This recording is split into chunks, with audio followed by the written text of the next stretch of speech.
simply that, you know. We're on a sheep dairy, which is pretty rare here in America. There's only about 60 to 75 sheep dairies here in America, only 10 of which produce cheese. So.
Nearby.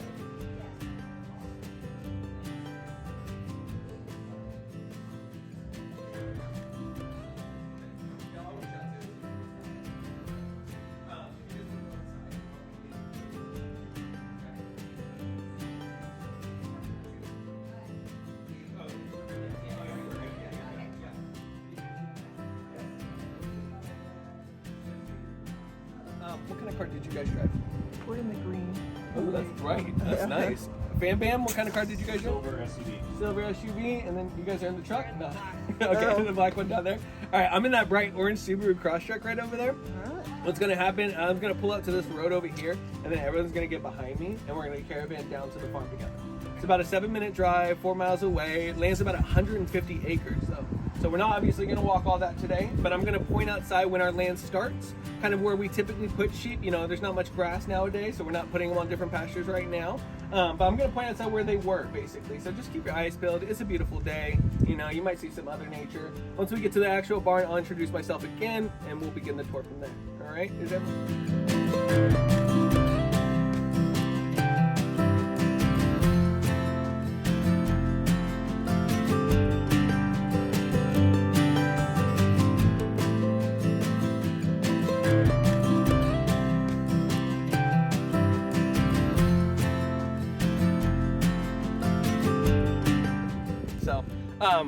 Like I said, I'm your tour guide. My name is June, like the month of the bug. I'm gonna be talking my head off for the next hour or so please stop me, interrupt me, ask me any questions if you guys want. There are no stupid questions.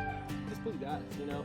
You're on a sheep dairy, which is pretty rare here in America. There's only about 60 to 75 sheep dairies here in America, only 10 of which produce cheese. So you guys have one in your backyard, which is really cool. It was like a 30-minute drive, maybe 45-minute drive, but it's in your backyard in Weston, which is really, really awesome. So I'm going to talk to you guys about the history of Green Dirt Farm, what our ladies do, how we milk them, and I'll take you guys down to the cheese kitchen so you guys learn more about cheese. Afterwards, we'll go back to the cafe where you guys will enjoy some samples that I've cut up for you guys. You guys will get a 10% off discount, and you guys can enjoy some lunch there. So thank you guys for booking a tour with us. I like to get to know you guys a little bit more, so I've kind of asked some questions, but you know, let's open up as a group discussion. What made you guys grasses? But there's not many green grasses right now. You know, it's fall season. This is a great cat. You guys can pet him. You guys can hang out with him. That's his actual name.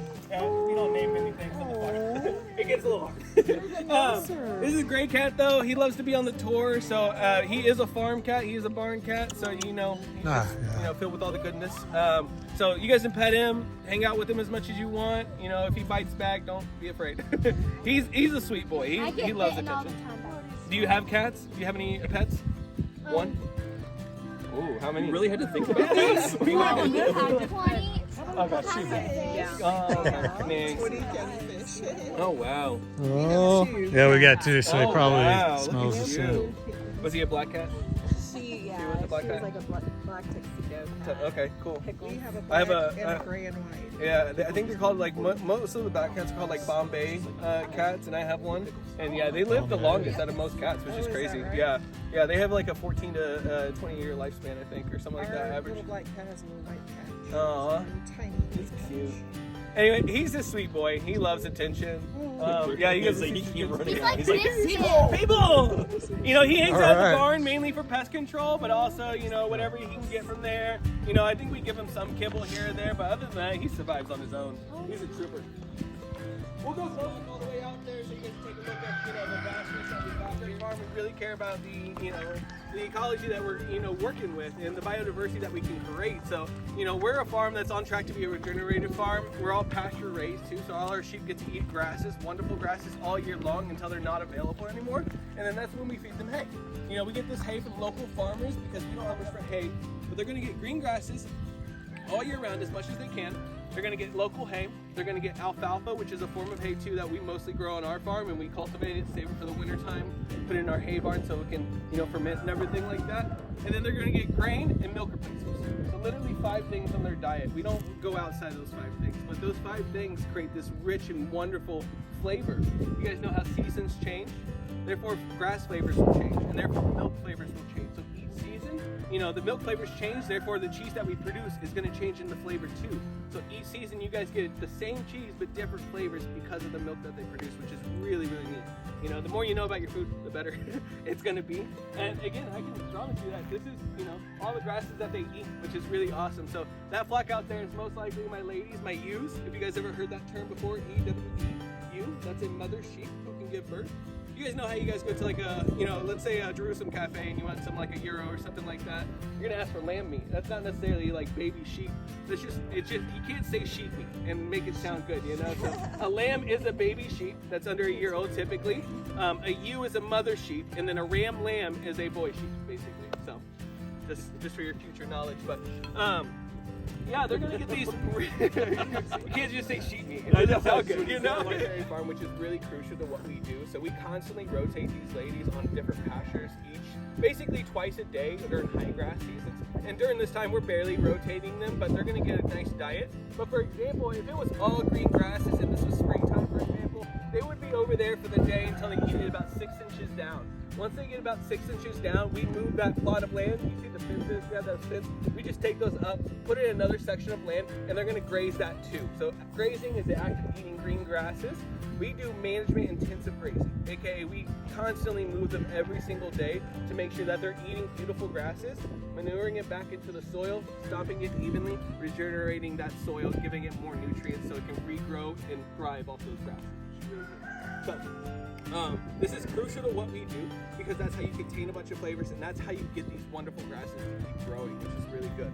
So not only are we on track to be a regenerative farm, we're also animal welfare approved, which means that we treat all of our animals, including gray cat, all the chickens, all very humanely. Because it's, you know, it's necessary as a farm, and that's how we stand, you know. We want to make sure everyone has a good well-being and a good life, basically, on our farm. So, I know it's not much, and I know it's not beautiful, but these Weston Flint Hills are phenomenal, and they contain some really great grasses.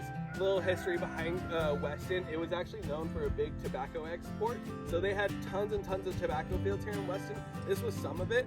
What happened was, I think a drought or basically a flood killed all those crops, giving all the carbon and nutrients back to the soil, letting those things kind of thrive in the soil, so then one day it grew up some great pasture grasses. So Sarah Hoffman, the owner of Green Dirt Farm, you know, she had a big medical career, dropped it all to become one of our cheesemakers and to start this business. So she really started this all too to take her children out of the city life and into the farm life, how she was raised. So that's why I asked if you guys were farmers, because it really teaches you a lesson, right? You know, you're up in the morning with those chickens, you're making sure nothing happens to those chickens. It teaches you a lot of things. So she wanted to have that same kind of atmosphere for her children. So in 2008, you know, before a little bit of that, she got the land, and then she started actually making cheese in 2008. So in 2008, she brought about 40 ewes out here, started milking them and producing cheese. and her background was in chemistry. She majored in chemistry, so science and cheese are like best friends. So she knew she could make some wonderful, wonderful cheese with this milk. And also, what started her cheese love was her aunt owned a cheese shop in New Jersey, an artisan cheese shop. So from a very young age, she was exposed to these wonderful cheeses. So if you are exposed to these wonderful cheeses, maybe one day you'll become a cheesemaker. Keep that in mind. This is in 2008, started milking about 40 ewes and made about 800 pounds of cheese. Sounds like a lot. Let's fast forward to today, 2023. We're making, we doubled our flock, so we have about 80, 90 ewes. That's about 80, 90 ewes over there that constantly milk during the high milk seasons. But we produce about 30,000 pounds of cheese a year, which is really, really awesome. And it sounds like a lot of cheese, but I'm telling you right now, other places make twice that in a month, you know? So there's tons of mozzarella, all that stuff, just to dip your toe in the water. But if you guys ever want to become cheesemakers, we are hiring. So let me know. You guys have to clean for 3 months and you guys will learn about all the cheese making job. But you know, if you want to change career path, come on over. But yeah, this is Green Dirt Farm. Really beautiful, quaint, quiet, you know, low stress, and that's what it needs to be. You know, for these ladies to have a great environment and to milk constantly, that's what it needs to be. So let's go to the barn. If you guys don't have any questions, let's just go to the barn. Touch our sheep or animals, except for Gray Cat, obviously. So if you guys can, just don't reach out and touch them. That's all I ask. Us as human beings just have different germs that necessarily aren't exposure to animals. So just please don't touch them. You guys can take pictures, look at them. You know, we'll get as close as possible. I'll make a little boundary line though. Watch out for all the mud right here. You guys can kind of pile it over here. I ask if we just don't go any further. So, you can see some of my ewes behind me, and they're a little bit smaller compared to the ones that you saw all the way out there. You know, these ones are about over maybe a year old, and probably going to be in our next birthing line. So, that group that you saw out there all had a ram do the job, and they're all kind of containing a little baby in them. So, we're going to be birthing here in February and March. And then we have this group right here that we're going to birth a little bit later, so that way we have a chance of winter milk. So they're going to be birthing in April most likely. So the rams haven't done their job here yet, but soon they will be. And the reason why we kind of split up birthing group is because sheep are seasonal milkers. So we only get milk for about 8 months out of the year. So we try to rotate those birthing groups so that way we have a chance of winter milk. Because when you guys like to buy sheep milk, holiday season, what kind of the most struggle for, you know, give and take kind of thing. So we try to rotate them and try to get some winter milk. So we'll see what happens. Right now we're not still because we're all down. There is no milk on the farm anymore, but we are using another sheep farmer up in Wisconsin who we have a good relation with, who has the kind of this same strict regimen that we do and make sure that they're feeding the correct things. And we borrow some milk from them, buy some milk from them, I should say, and we still make cheese with it. But right now, it's just not the time to milk. You see some cool ones? They're reaching out to you. Oh, the face, yeah. Like, they're super adorable. Sheep are very peaceful. You know, everyone considers them really dumb animals, which I get to a point. You know, all livestock animals can be a little stupid here or there. But the point is like sheep are very, they remember a lot. And they do well with repetition. So if they go in the milking line every single day and get herded over there, they're going to understand that structure and they're going to be okay with that. You know, Eliza, my farm manager, has been working with them for about 7+ years now. So a lot of them have recognized her face and have, you know, have that trust with her and move along with her. So we have an army of border collies, which are army is like 7. Yeah, like 3 of them are retired, 2 of them are like brand new, 2 of them are veterans or something. So we have an army of border collies who help herd the sheep back and forth. But really, again, you guys have been working with a lot of these ladies, and they've done this so many times that they have no problem just working with her and not using border collies. So it's perfect. Eliza? Yeah. So Eliza is no sheep whatsoever. An opening came on the farm about 7 years ago for the farm manager, and you know, before that she was loving the sheep and you know, loved the farm work, but she was trying to get a big girl job in history. She really didn't have any luck. So she, you know, started this career in farming, and ever since then she's been doing. I don't know if you guys know this, but sheep are very uncommon here in America, especially dairy breeds. So veterinarians, for example, don't get to work on sheep enough. So that means they don't really know much about sheep anatomy or how to heal sheep. You know, I'm not saying they don't know it, but they just don't get to work on them enough. So Eliza is the veterinarian here. She has to be able to work on these sheep and be able to do things medically for these sheep. Like, for example, you know, she does the ultrasound, she does the birthing, you know, the whole time. She did an IV drip the other day. It failed, but, you know, she's learning. And that's the kind of the key thing as a farm manager. She's got to, you know, self-pop a lot of her stuff. Yeah, kids don't do that anymore because they are very different. You know, they very look different. And I'm sorry, I thought the goats were going to be here today. I don't think they're here today. I know. You love goats more than sheep? Yeah. Yeah. I don't know. I like all of our sheep today because again, you get to see the ladies that produce it. Well, it wasn't necessarily practice, which is really awesome. You guys can see the lady sitting down over there. You know, one up here. Her jaw is moving like in a grinding sense. You know, they're grinding the sunlight to the smallest form possible, capturing all those wonderful flavors inside of there. And I don't know if you guys ever heard this term before, but you know, a ruminant animal is a livestock animal with most of like a system. So, you know, a little sensitivity, a little toxic grass, gas, that's why we make sure we have those 5 points per diet that are rich in seasonal and not the goat one are fun. They eat all the ragweed, all the therefore it's like rounders or something like that. Goats eat sheep or they'll eat the goat. They eat the tree things. Crazy. So, all the chickens are freaking out. Hey, take a guess. Take a guess for except for you. Don't guess. But our sheep are known for their dairy products because they are dairy breeds. So, you know, there's wool sheep, there's meat sheep, and all of our sheep meat is going to taste great too because it's all grass fed. But these are dairy breeds of sheep. So here in America, you don't really have the purebred anyways either because it took a long time for sheep dairy to become common here basically. So we don't have a lot of dairy breeds here in America. In fact, over in the Middle Eastern, Mediterranean, and European countries, it was mostly common over there. I'm sorry about all that chicken. It was mostly common over there just because they had availability for sheep and everything like that. So, you know, we got a leg on it now, and it's becoming more of a thing. So you see more sheep dairies now, sheep farms everywhere. But dairy breeds are not purebred here. So everyone's like a mixed nut between the Lacone sheep, which is a French sheep. Have you guys ever heard of Roquefort cheese or Roquefort? It's a blue cheese. It's only made in France by the Lacone sheep, and it has to be aged in a Roquefort case. It's a champagne of cheese. It was the first food to ever be legally protected in 1808, for example. And then we make and then we have the East Parisian, which is a German European sheep.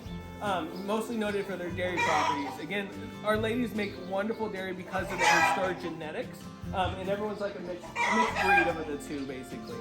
And then we have the third breed on the farm called the Asaf, which is the Spanish Portuguese sheep. And we're just kind of seeing what the milk production is going to be like, how their flavors compact with ours, basically. So it's more like a science, kind of expanding our flock a little bit more. So we only have a few of those, basically. So, but you know, everyone thinks, you know, our sheep are made for their wool, which is not true. They do produce a lot of good wool, and we only shear them once a year. You know, they don't make that much wool. And in fact, some of these breeds actually shed some. So you can probably see some bald spots occasionally. Like that lady over there, it's not necessarily she's shedding, but her breed is more Lacone than anything else. That naked belly is a sure sign of Lacone, basically. Meanwhile, like these ladies up here, like this one, for example, has more textured wool, more covered everywhere. It's going to say more East Parisian than anything else. And when it comes to like the black sheep, brown sheep, that's literally a genetic thing. You know, it depends on the genetic structure, the DNA structure. But we do have ram lambs on the field who are more East Parisian and are all brown, basically. So our genetic comes from them, basically. So all of our ladies get to live as long as possible. Meanwhile, all the boys get up fed to a certain weight, and then we sit in paradise, which is the local slaughterhouse here. We're very good about it. We're very good about it.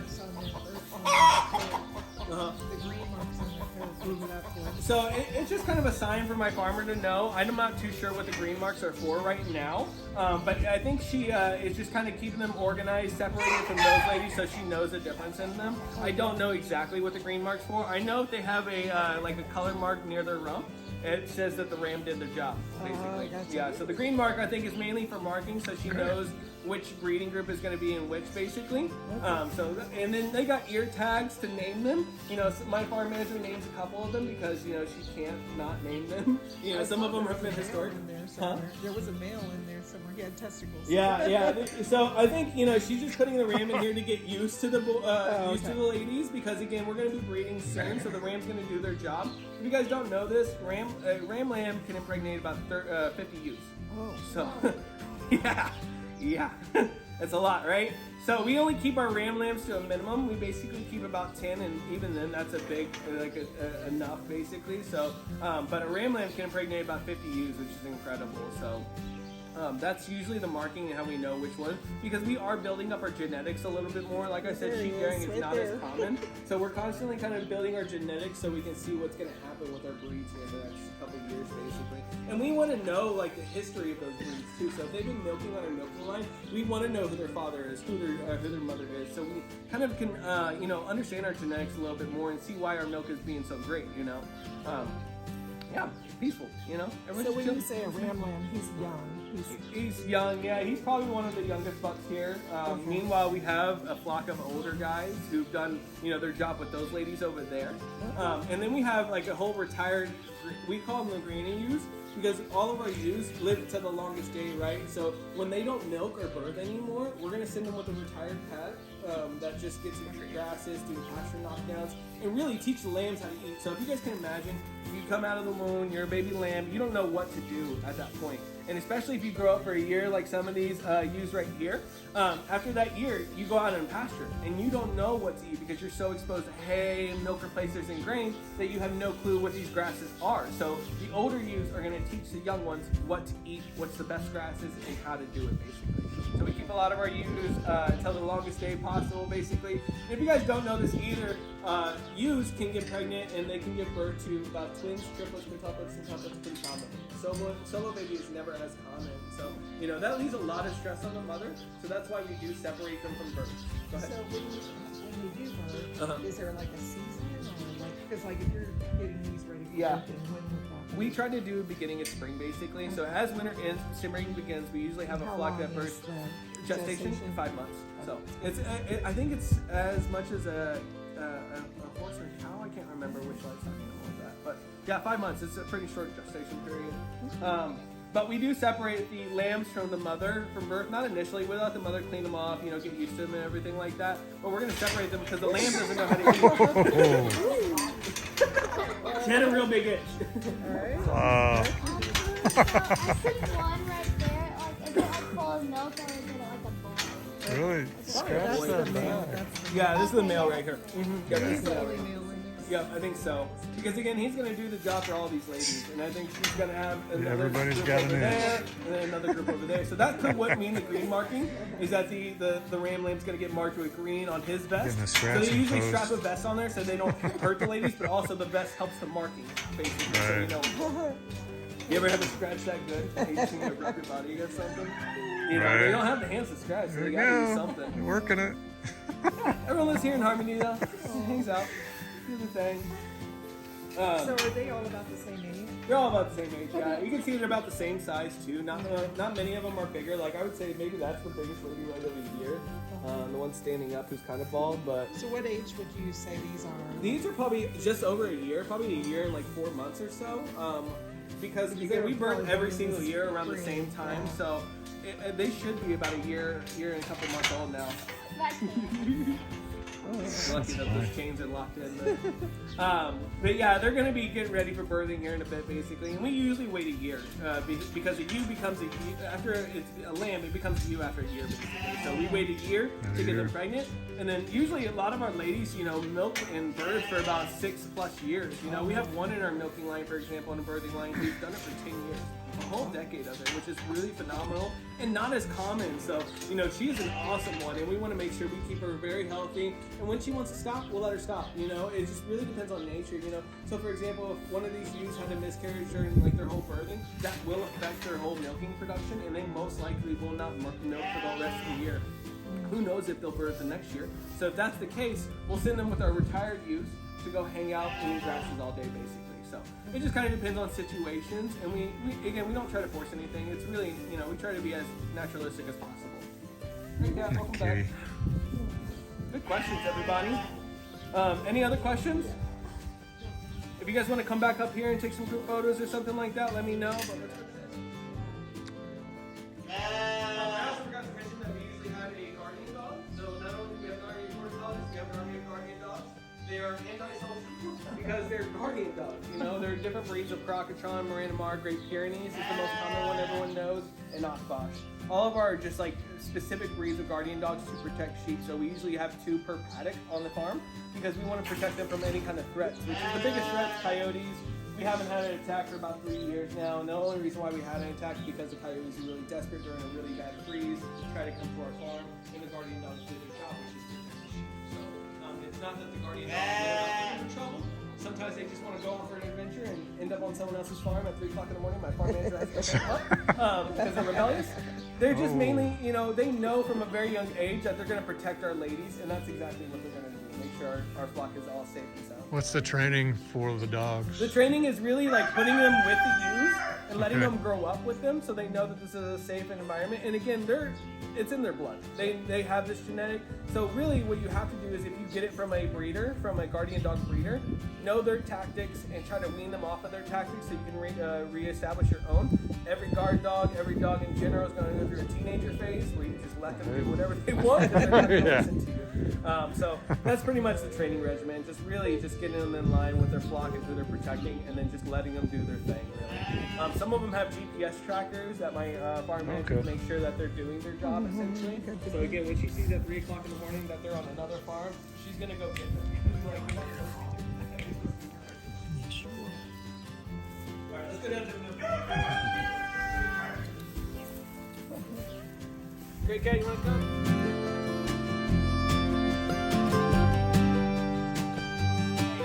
Grass seasons and milking seasons, they're going to get milked 6 in the morning, 4 p.m. Right now, like I said, we're not milking, so that's the reason why it's all cleaned up right now. But typically there's a box built around with a bunch of hay that they're going to eat some hay in here and be stalled until they get to the inside because they know what's on the inside. They get relieved from their milk. They also get a sweet treat, grain, which is quite literally corn and protein pellets. We need candy as human beings, right? So they get a little sweetener too, and that's their candy, a little grain. So they're going to eat that grain, they're going to eat some hay, they're going to eat milk. This is a sanctuary from them. And from a very young age, we bring in the lambs with the ewes. So the lambs from a very young age understand that this is a safe place where they're going to get milk and they get a sweet treat. So we're going to go inside. I'm going to take you guys to the side door just because my mudroom is a little cluttered sometimes, especially right now. So let's go through the side door. Let's get inside there. We're just a pit area.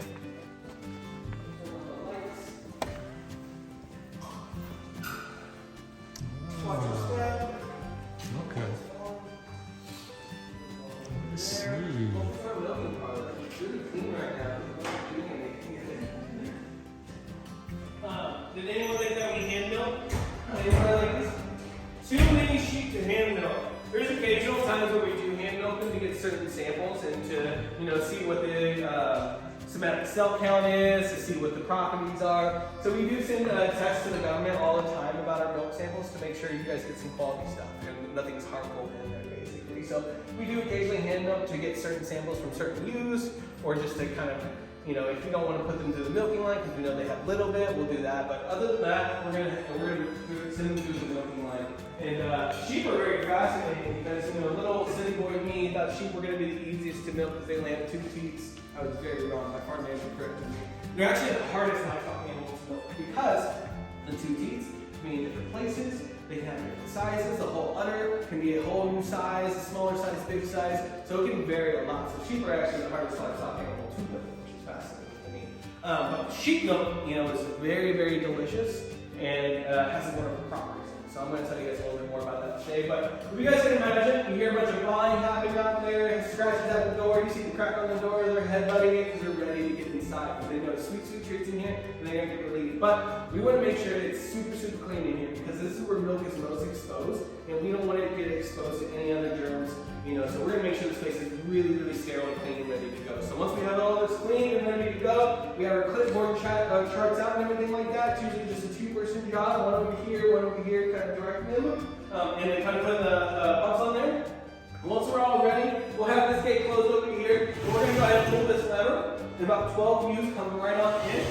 So the first ewe, she's going to lead everyone to success because by the time that she's in here, she's going to go ahead and come all the way down here, and this is already filled with grain. By the time she's in here, she's going to press her head against the side of the door, feel her whole body inside there, and start chowing down on grain and and being very distracted. Meanwhile, everyone else is going to fall in line and do the same thing. So while they're distracted, we're going to do the most important part, which is clean. We're going to go ahead and sanitize the whole udder, sanitize the two teats, sanitize the pumps. I can't, there's some stuff over there. I don't really know exactly what we sanitize with. I believe it's that pH stuff right there. And then for the floors, we use cloth sanitizer, which pushes a lot of the germs and basically melts the germs and everything like that. And I would say like our cleaning supplies is probably the least eco-friendly thing about us. Because we have to stay in measurement with those cleaning supplies. We want to make sure it's quality stuff for you guys. So once cleaning supplies become more available and that are eco-friendly, we'll jump on it. But until then, we have to get certain ones to make sure it's all sterile for you guys. So, yeah, we're gonna clean the whole teats, the whole udder, the pumps, and once everything's clean and ready to go, we're gonna stick the pumps on there and start milking. So, we're gonna set this little gauge up, and this gauge isn't any kind of pressurizer. It's basically a measurement tool. It's gonna measure the quantity of milk and the time limit. So we're gonna milk these ladies for about 90 seconds. Don't spend the hair. 90 seconds goes through, the milk pumps through the stainless steel pipes over here, shot through this valve right here, shot through these white pipes back there, out through that pipe, and into the room over there where we have two cooling tanks. One's cow's milk, one's sheep milk. We want to keep them chilled and separated.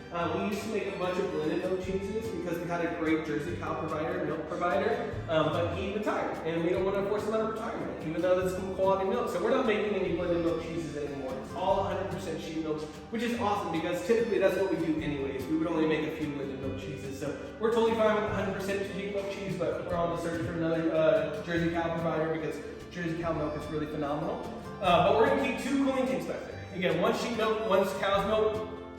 And it's gonna store and chill milk in there until we're ready to make cheese. So once all this moves all through the pipes over there and we're ready to make cheese, we're gonna drop the milk down to the cheese kitchen. We practice what is called gravity feeding. We're gonna gravity feed the milk down to the cheese kitchen, allowing it to not jostle, allowing it not to move and shake and beat up the milk. Because the more you beat sheep milk, the more sour it gets, the less flavor you get. So you guys know how they say cream rises to the top? That's not true with sheep milk. The more you shake sheep milk, the more you spin it around, churn it, basically, it becomes sour. And you want to contain all those flavors that those ladies produce, basically. So we're going to gently move it down to the cheese kitchen, capturing all those wonderful flavors, which is really awesome. So once we have this milking line all done, all 12 of these ladies, we're going to go ahead and release this back up. They're going to go out through their head gates now, out through that door over there, and out on pasture, where they're going to go talk amongst each other, go find some shade, go eat some grass, do whatever they want. And then we'll bring in the next 12 and do this all over again until we're all done. Usually about a 2-hour process if everyone's moving finally. Like I said, everyone has been through this process as a young man, so at this age, they will understand what this place is and how to go through this place. It's very efficient, basically. So you hook up a sheet for 90 seconds. How much volume are you putting up in 90 seconds? Great question. Let's talk about the 90 seconds first. So the reason why I say 90 seconds is because that's a happy medium of like, some of our ladies can actually milk for like 3 minutes, and some of them can only milk for about 40 seconds. So really that 90 seconds is really trying to capture the average, basically. We know our top milkers because of the ear tags, because of the ankle tags, and we have data on them. So we're gonna let them milk. And if some, say if a 45-second ewe, she only does 45 seconds constantly, but she can milk, better one day, we're gonna let her milk one day, better. So 90 seconds is really just the average about what we do. But the yield is fascinating here. So let's talk about cows, right? Cows produce milk for about 12 months after they get done calving, which is birthing. So after they get done having a calf, they're gonna milk for about 12 months, and they produce 1 to 7 gallons per cow per day. Awesome. That's why you see so much cow milk in grease, I'll show you, right? Goats. Everyone confuses goats and sheep because they look alike. Let's not do that anymore. But goats, they produce the same amount of time as sheep, so they're seasonal milkers too. They only milk for 8 months after they get done birthing, but they produce 1 to 3 gallons per goat per day. Awesome, right? Let's talk about the ewes that you saw in the distance. We milk them, during the milking season.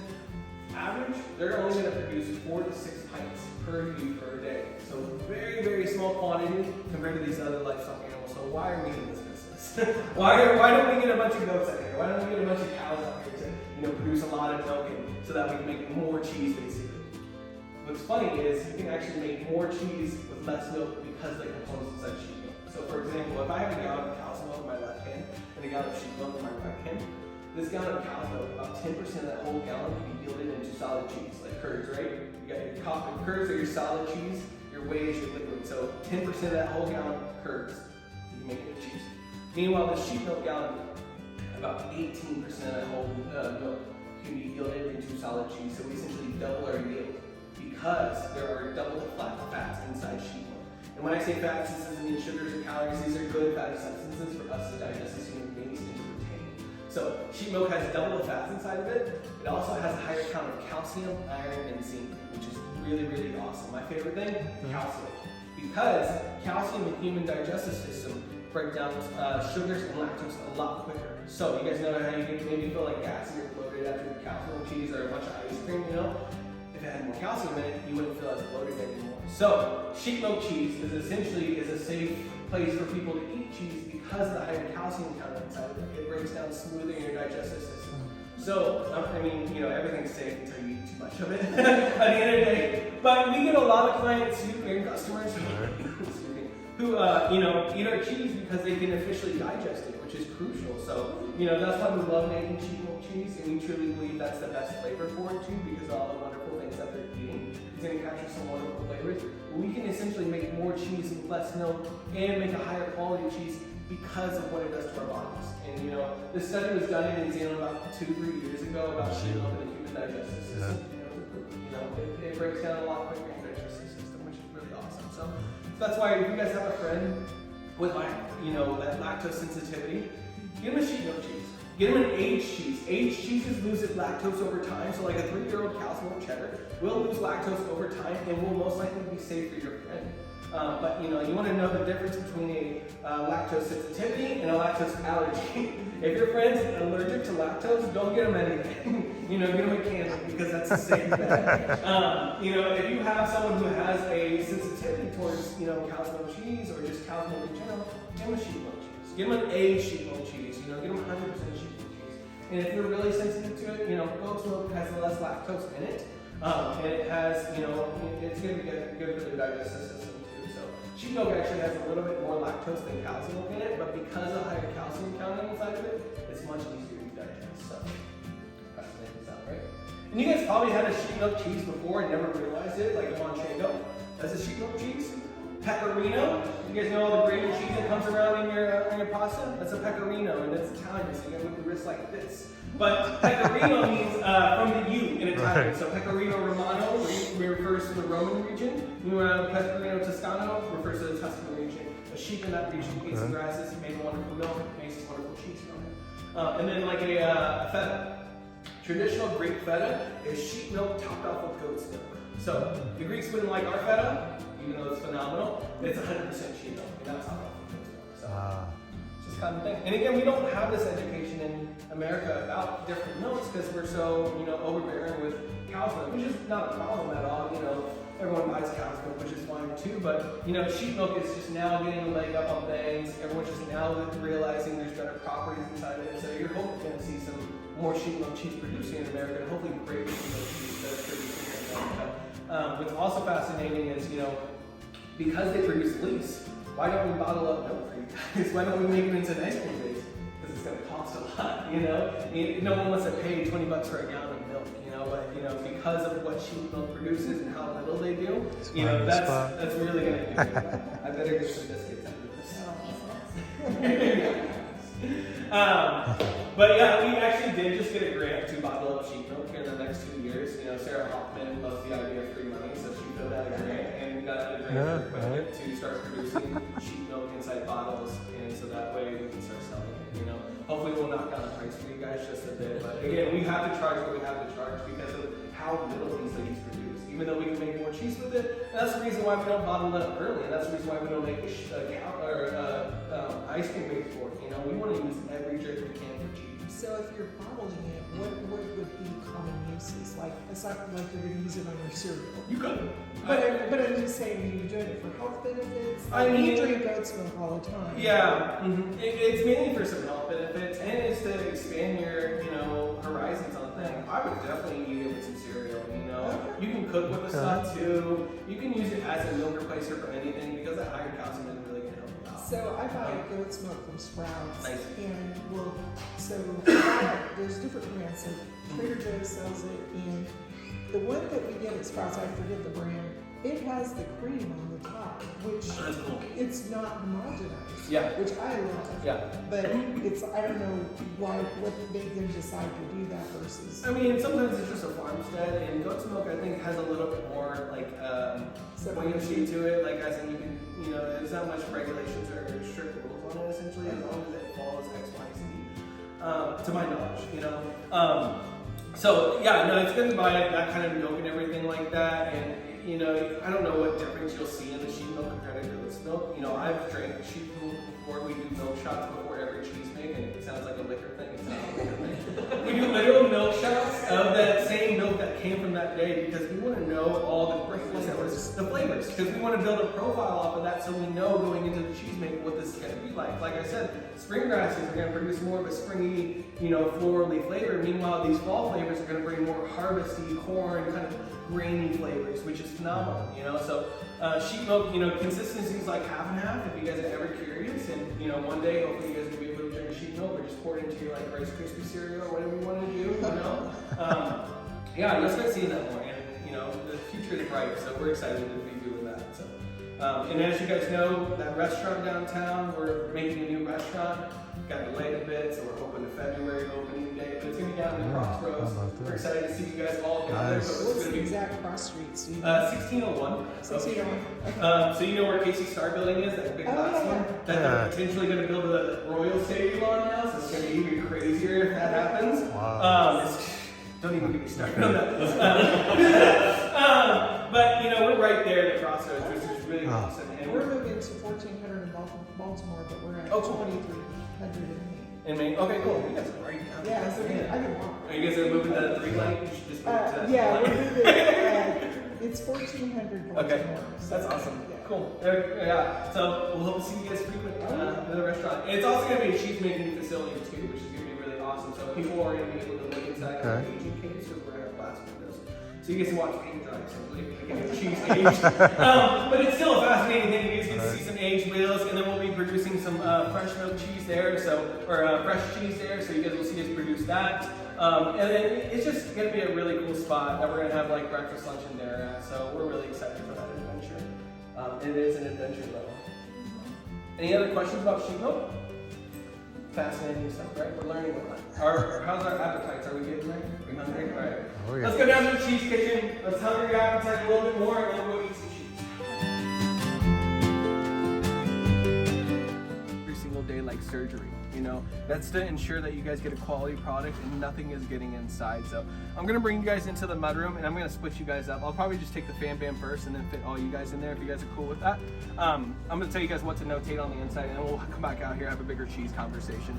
It just gets a little stuffy in here with a bunch of people because if you guys can imagine, we have 4 rooms in there besides the other rooms inside there. We have 4 rooms in there that are cave-like scenarios where each cheese lives in a certain area, like a cave-like scenario where it has a different humidity and temperature. So that means a bunch of those humidity and temperatures protrudes out here, it gets a little sticky occasionally. So I'm gonna tell you guys what to notate and we'll come out here and have the same conversation basically. Fam Bam, when we go in there, take a picture. Probably let some of that out. That smells good. I always get like a weird reaction from people, obviously, when you tell people to take a whiff of something. They're always like, it's always fun, on high cheese making days, it smells like a Cold Stone Creamery in here, like a waffle cone, because of all the milk going through it. There's like a sweetness to it. Some days it smells like sour, like a ricotta, So it's always fun to, take a whiff of what they're making today. Unfortunately, the weekends are mainly used for cleaning, so there's not much action going on here today. I think my head cheesemaker Jim is inside right now. Probably just babysitting some cheese, which is constantly flipping the cheese, constantly checking on the cheese to make sure that it's on track on its aging process. It sounds like a boring job, but it's crucial to what the cheese becomes basically. So he might be washing, salting, he might be ashing. It really depends on what he's doing today, but it's crucial to what cheese is. So to notate some things inside, gravity pipes are right above. We just take off that elbow there, right there, hook a hose onto it, let the hose flow right into the vat right over there. That holds about 200 gallons of milk. Pasteurizes it too, so it works as a double boiler where there's water in between the metal heating up the whole vat so the heat doesn't necessarily touch the milk. but it heats up the whole vat to pasteurize. Here in America, But you I'm get also- pasteurize oh, everything snicker. basically. Sorry. Oh, you're good. If you guys look through the double doors, again, you probably won't see much because again, it's a Saturday. There's not much people here, and it's mainly a cleaning and babysitting day. But through the double doors, you might see 1 or 2 rooms. Again, we have 4 rooms in there, like a cave-like scenario, which each cheese lives in that certain area. Cheese is a living organism, right? You don't want to cross-contaminate things because that's where you get your blues and bad molds, basically.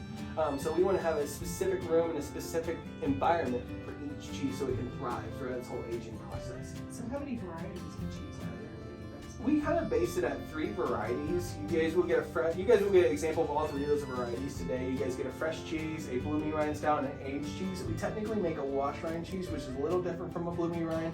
So if you get into semantics of things, about 4 cheeses.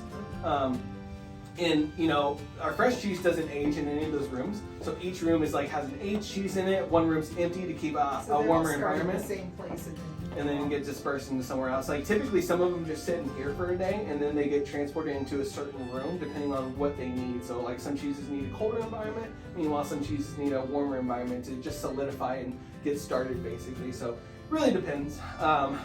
Some of the cheese is just like our feta, for example, we just cut salt inside the next room over and put it in its packaging and then it lives in a fridge for the next time being. So it doesn't even get to go in an aging room. So like the whole process for that type of cheese, how long is that? To age and be able to Well, sell. the ones or- you were saying you Oh. just cut and or how many days? It's usually, we're talking about like an 8-hour day. Is that what you're asking? Like how long does like it it's take to? just made it's in just, one day. well, From- no, from- it's made the day before and then we Okay. let it solidify. So typically what happens with cheese is you make it the day before. You get it in its curd format, you put it in your bags or you put it in the molds basically.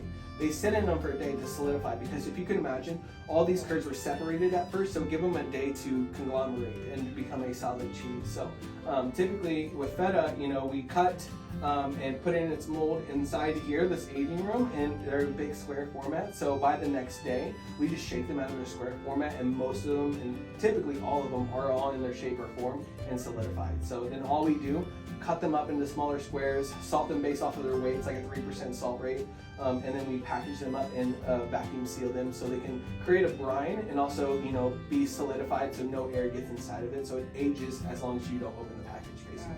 So we have some feta here for like a year. You know, it's still good. It's just, you know, no one ages feta for a year. It just, we had so much feta, we made it, might as well use it. We'll use it in the restaurant. It's still, it's good. So as far as date stamping, it gets date stamped.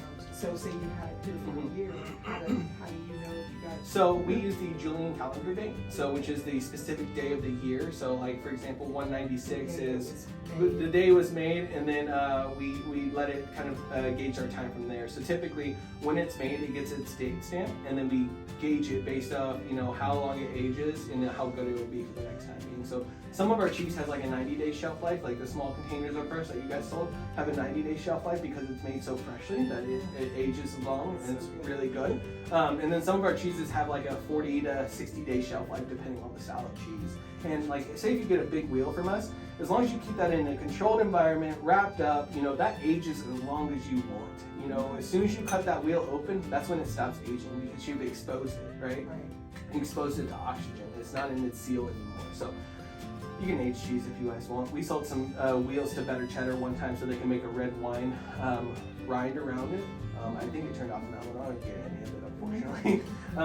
But you know, that's just some things you can do with cheese, which is really cool. So you would think you need all this equipment to make cheese. You can literally make cheese in that bucket as long as that bucket's sterile. This is kind of changing the subject. You said about the Jersey cows when you did the blended cheeses. How do you market those? You know, they kind of sell themselves in a sense. Like our woolly rind was blended milk for a hot minute. But I mean, is there like an advantage to having a blended versus having? You know, it depends on what you like. So cow's milk creates like a buttery, fermented kind of texture. And sheep milk has more of a clean milk kind of texture. So when you combine them, it makes a wonderful cheese, but it's not necessarily needed to make a wonderful cheese. You can still make a cheese that's wonderful without cow's milk. It's just a lot of people do prefer cow's milk cheese because they can handle it, right? And they also just enjoy that taste. You know, we used to make a blended milk cheese called Ruby. which it was a wash rind cheese, and it was really funky, and it created this wonderful like buttery, melty kind of texture. And we could only make it would only thrive because of the cow's milk inside of it. So sheep milk has a better structure to it, so we make certain forms like our dirt lover and our prairie tome with 100% sheep milk because of the structure that came with it, basically. So it just, you know, it's the little things like that, and cow's milk can thrive in certain areas. It just depends on what you want to do with your cheeses. We just started buying A2 milk from a little Oh, cool. farmer. Nice. But I don't know what, I mean, I know it's a different type of Yeah. cow, Mm-hmm. and it's for people who are lactose intolerant Yeah. and stuff, and helps them digest, Mhm. but I just didn't know what the difference between like a Jersey cow. versus a- Like for a Holstein, so we use like a Holstein and a Jersey cow. What we liked about Jersey cow, it was creamier, it had a lot more fat content inside of it, and it was just perfect for sheep milk cheeses. We use Holsteins because we didn't have any Jerseys anymore. Holsteins are still good, they still have a creamy factor to it, but it's gonna be more harvested milk. So the certain breeds kind of vary a little bit like that, and that's why we do prefer Jersey cows, because they just produce a creamier milk and much more satisfying for our cheese. So we want to look for that. So is it proximity? Because you said you're a farmer. Yeah, it was proximity. Because, you know, if you transport milk, even going up to Wisconsin to get some sheep milk, you know, that's going to beat it around a bit. So we want to make sure, you know, little things like that don't really affect it. And we also want to make sure we know this farmer in a sense of what they're doing with their animals. You know, we don't want to get, we work with Amish communities too, for example. So if we're running low on milk, I don't think we've been working with them this year because last year they had a bunch of dirty milk and we couldn't use it, and we're not going to buy dirty milk. We're not even going to put it in our farm, in our compost pile, because we don't want it to affect our well-being, you know. So if we see a bucket with a bunch of crap on it that we just bought, we're not going to use any milk for it. Can you bring some cheese out? Thank you, Jim. That cheese is cool if you guys want to take turns looking at it. It's called Queen of the Woods. It's our seasonal cheese. So like I said, we make seasonal cheeses. That cheese in particular is really good during the harvesty season because of the texture it makes, like a crown. And it's, you know, it's one of our seasonal cheeses that are really cool. So that's spruce. It's a spruce around it, like tree bark to bitter up the rind. So the rind, you know, I recommend people trying to cut off the top, let it sit for 30 minutes, turns into a fondue pot. You stick it in your oven for about 8 minutes on 350, it becomes a fondue pot. You just start sticking whatever you want into it. So it's a really cool cheese. And again, we only make it during these harvesty seasons because of the texture and because of the flavor profile inside of it. You guys ever heard of our Bassa cheese? It's quite literally Bassa, but with a spruce band around it, which is really cool. So yeah. We'll go talk about cheese. I'm gonna bring in the fan band real quick just to see some of that more about cheese and why it's a thing, right? So does anyone know how cheese got started or found out? Accidents. Best accident ever. You know, we as human beings thrive off of that product. You know, why do photographers ask us to say cheese?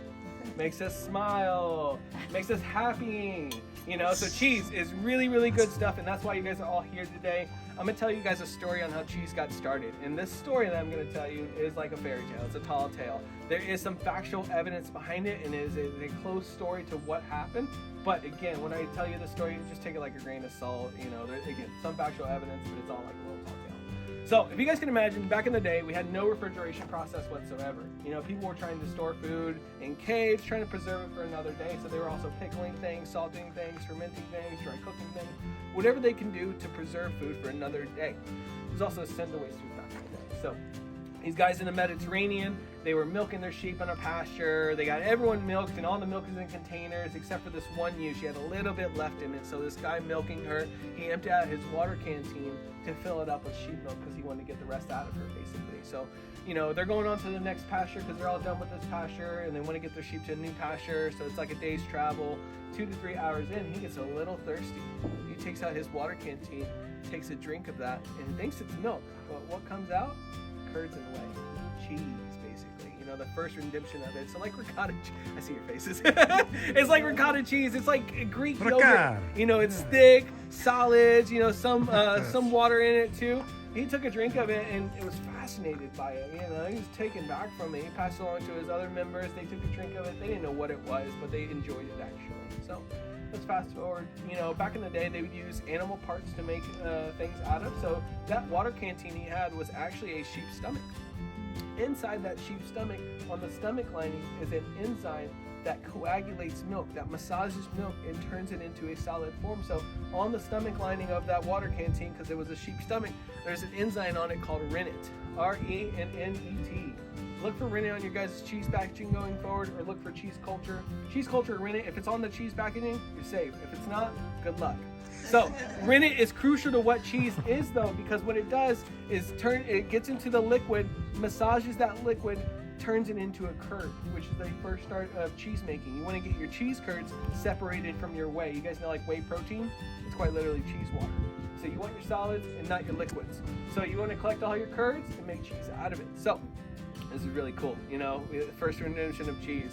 Here at Green Dirt Farm, you guys are going to get 3 samples of cheese. You guys get a fresh style of cheese, a bloomy rind style of cheese, and an aged rind style of cheese. So let's talk about fresh first. Fresh cheese is made in 3 days from those ewes you saw out on the pasture over there down here to the cheese kitchen. We call it fresh cheese because it's, again, made in 3 days, which is really cool. So the first day, we're going to drop that milk after we get done milking them, start pasteurizing it, and we're going to, and it's a 200-gallon vat, right? So it's a lot of milk, but we have this little beaker filled with rennet, which is like a little millimeter kind of liquid, and we use all that little millimeters inside that big vat, and it will gelatize it. About like 12 minutes later, we stop the milk from moving, we pour in that rennet, and start massages the milk, turning it into a solid. So we're gonna let that vat sit for a day actually and curd it all up and become that gelatin, because we're gonna come back the second day, we're gonna take scoops, start scooping them out of the vat, put them in cheesecloths where all the liquid drains out of it. Meanwhile, all the curds stick together. Once they all stick together and we have everything in cheesecloths, we're gonna come back the third day. The third day, this is where little old me comes in. I come in here, I dump the bag inside of a measuring tool, inside the mixer. I start putting salt in it, mixing it with flavors, and it's packaged that day, and you guys can eat it that day. So it's fresh cheese made in 3 days, which is really awesome. What this cheese is a spreadable cheese, a cream cheese essentially, but 100% sheep milk. Don't get me wrong, I love my Philadelphia cream cheese, you guys should too. But this cream cheese is much better, much more flavorful, and a little healthier because 100% sheep milk. So we have 6 different flavors. Awesome. Today's flavor I gave you guys is nettle. I love nettle. It's my second favorite flavor that we have at Green Dirt Farm of fresh cheese. What nettles are, you guys know those brown spiky balls on the ground that no one likes to step on, the gumball tree stuff? Oh, yeah. In the middle is a thistle, a nettle thistle. What that thistle does, if you boil blanch those, you can cut them open and get that thistle out. That thistle adds a chive, lemon zest, kind of herbaceous kind of taste to it, so it's very light and refreshing. I really enjoy it. I hope you guys like it. We put a little garlic in it too to push that herbaceousness. It's really, really subtle and delicious. That's nettle. We have spicy chili for all you spice lovers out there. Garlic peppercorn is my top favorite because it has whole black pepper inside of it and some garlic. It's a peppercino. And then we have rosemary, which is our owner's favorite. You put a little hot honey on it. It gets a real kind of sweet herby taste, which is really delicious. We have plain, which is just salt. And then what am I missing? We have...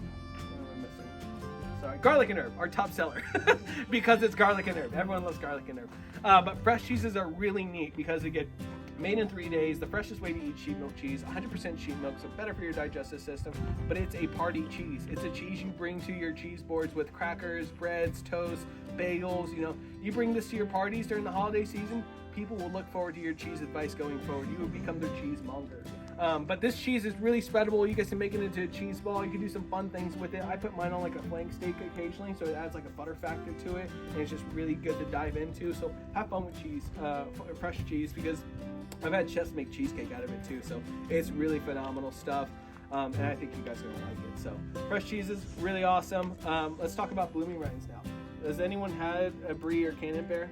You know, those soft, ripened, gooey cheeses? No? You've had it before. I'm pretty sure. Your parents have great taste. They had to give you some of that. So bries and camemberts, you know, they're called blooming rinds because there is a rind that forms around it. It blooms around it. This white rind that blooms around it. That's why it's called blooming rind. There's a certain culture that goes on that cheese, aging it and creating that rind on top of it. So this being said, I really encourage you guys to try your rinds with your cheese going forward, especially natural rinds. Because what that does is you get all the flavor from the outside that ages the cheese on the inside. So you get to know more about the production of that cheese, the history of that cheese. You guys know how people smell their wines. Smell your cheese. You know, take it like a wine. You know, you want to know the winemaker a little bit more, so you want to taste every bit of it. So I recommend trying your guys' rind with your cheese going forward. You guys are beautiful human beings. I could care less though. So if you guys want to throw your rinds in the grass, do it because they're biodegradable. Throw them in your soups and chilies because they add nutritional facts to it and thickens it up a bit. So you can always do some fun stuff with rinds. So I'm telling you guys to eat natural rinds. Do not go home and bite your bay bell. That is wax. Do not eat wax rinds. It's going to be harder for us to digest. So cool. Blooming rinds though. Today you guys get Dirt Lover, which is our most famous cheese because of what we call it. Everyone likes to call it, the Dirty Lover. It's Dirt Lover. Why we created this cheese is because back in the day, cheese makers didn't have a way to protect their cheese. So in caves, they would throw vegetable ash on this cheese to deter germs and insects away from it, protecting that cheese. So we throw vegetable ash on this cheese, which is quite literally cocoa bean pod husk burnt down to a crisp, thrown on this cheese. One, to pay an homage to them because we have this nice facility where germs and insects don't really get in, so we're protecting it, but we're paying homage to the historic cheesemakers. But two, it's going to create an earthy tone with the rich and creaminess of this cheese. So it's got a little funk to it, maybe a little tang to it too. But this cheese is a signature cheese of ours, and it's beautifully done. It's thrown vegetable ash on it. A white rind blooms around it. You cut this in the middle, and the middle has like a feta texture that's dry and cracky a bit. And then meanwhile, on the outers is like a mozzarella texture. So it's a really phenomenal cheese. It's won many awards. I hope you guys enjoyed Dirt Lover today. How we create it though is just like fresh cheese.